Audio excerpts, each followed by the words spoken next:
Табиғат заңын бұзған қасқыр. Бұл оқиға Абай атындағы колхоздың жылқышыларын жай түскендей етті.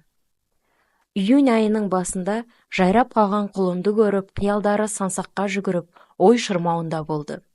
Көктем шыға жайлаудағы қос бөріні бәрі де көрген болатын. Содан кейін олар көзге түспей кетті де, жылқышылар сол маңда қасқырлардың бар екенін тайдың табанындай іздерінен байқап жүрді. Малға тимеулеріне қарағанда апаны осы жерде болар деп шамалады. Қасқыр апаны жайлауға шыққан малдың төңірегінде болса, ол жердің малы аман болатыны әуелден ақ белгілі. Өйткені бөлтірігі жатқан маңайдың малына қасқыр еш уақытта шаппайды. Бұл табиғаттың ежелден келе жатқан қалыптасқан заңы. Әдетте қасқырлар маусымға байланысты қоныстарын ауыстырып отырады. Сонымен бірге әрбір ұялас қасқыр өздері аңшылық ететін арнаулы мекенді жеке иемденеді. Әр жұп өз мекенін басқа қасқырлардан аянбай қорғайды. Осындай ерекшелігі талай дәлелденген табиғаттың тылсым заңына сүйенген құрық иелері қасқыр апанына көрші болғандарына әуелде қуанған еді. Бірақ іс жүзінде олай болмай шықты. Жылқышылар түн баласына колхоз малын көз ілмей қорғағанымен жағдай қиындай түсті. Жыртқыштар күн өткен сайын малға шабуылын үдетті. Бірнеше үйдің сауын биелерінің құлынын жайратып кетті. Адамдарды ашу ыза кернеді.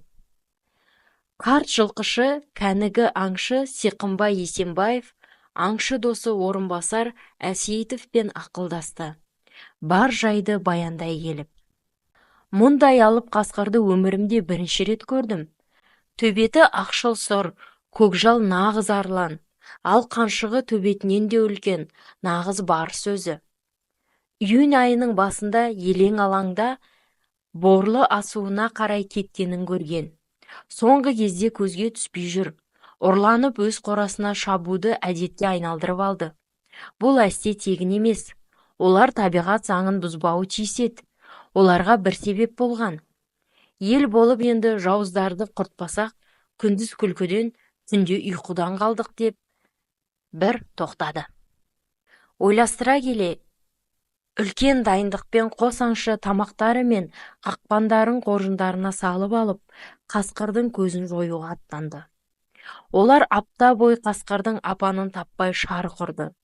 Ақыры көмекке көктем келді. Түнімен жауған жаңбыр таң біліне тоқтап, күн ашылды. Ерте тұрған аңшылар із кезді. Көп ұзамай-ақ бір жырадан қасқырдың ізін лай бетінен анық көрді. Олар шиыр-шиыр іздерге қарап, қасқырдың жеке меншік биелердің үйірінде қара қасқа айғырмен түні бойы арпалысқанын да байқады. Өйткені әбден сілесі қатқан айғыр үйірін қойнауға үйіріп, алда өзі жүр екен. Жануар адамды көріп, арқырай кісінеп жіберді. Онандай жерде ішін жаңа ғана қасқыр жарған, өліп жатқан құлынды көрді. Аңшылардың кегі қайнап, қасқырды қалайда бүгін тауып, көзін жоюға бекінді. Олар тау жолының қиындығына қарамай, көліктерін бірде мініп, бірге жетелеп қасқырдың ізіне түсті. Қанша қиналса да, екеуі бір-біріне сыр берер емес.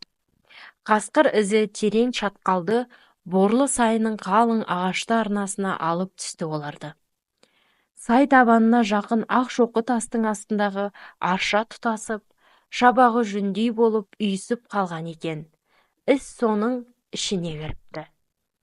Қасқыр осында болса шошып шығуы керек деген оймен, әй деп Орекеңнің дауыстағаны сол еді.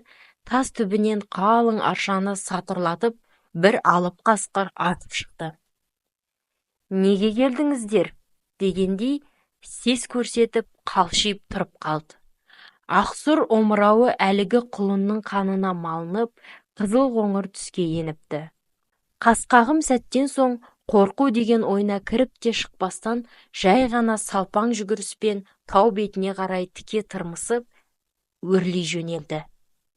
Қос аңшы қасқыр жымын бойлай, қалың ағаш жапырындысының астымен еңкейе түсіп, бұтақтарды қолдарымен ысырып, қасқыр апанына әрең жетті. Апан тас астындағы терең үңгіршеде екен. Әуелде үңгір кең болған көрінеді. Кейіннен тастар құлап, қуыстың аузы тарылып, адам симастай болып қалыпты. Қасқыр інінде жатқан бөлтіріктердің қыңсылы естілді. Бірақ өздері көрінбейді. Аңшылар апанның аузындағы тас топырақты кеңейтіп, амалдап ашып, күн еңкейе бере бөлтіріктерге жетті. Олар 6 екен. Шамасы 4-5 апталық болу керек. Адамға айбат шегіп ырылдап қояды. Қаншық қасқыр әр тас тасасынан бір қылт етіп, ұлып қайта түсіп, маңайды торуылдап ұзап кетер емес. Аңшылар мылтықтарының жоқтығына өкініп, бастарын шайқап, бармақтарын тістеді.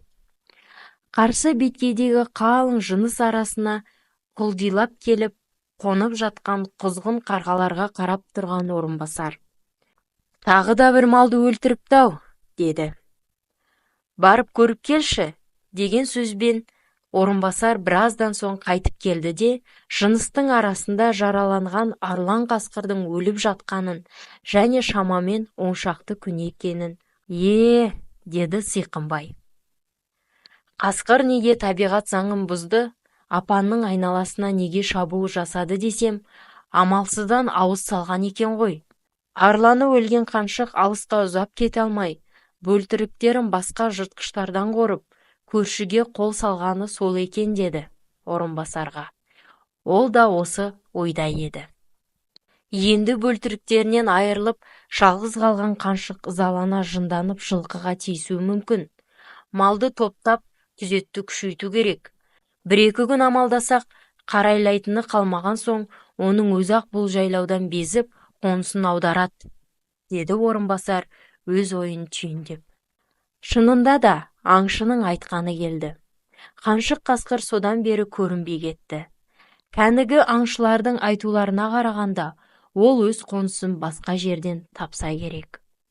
Аңшылар апаннан алған бөлтіріктерді аудандық аңшылар қоғамына тірідей өткізіп, әр қайсысынан 50 сомнан ақшалай сыйақы алды.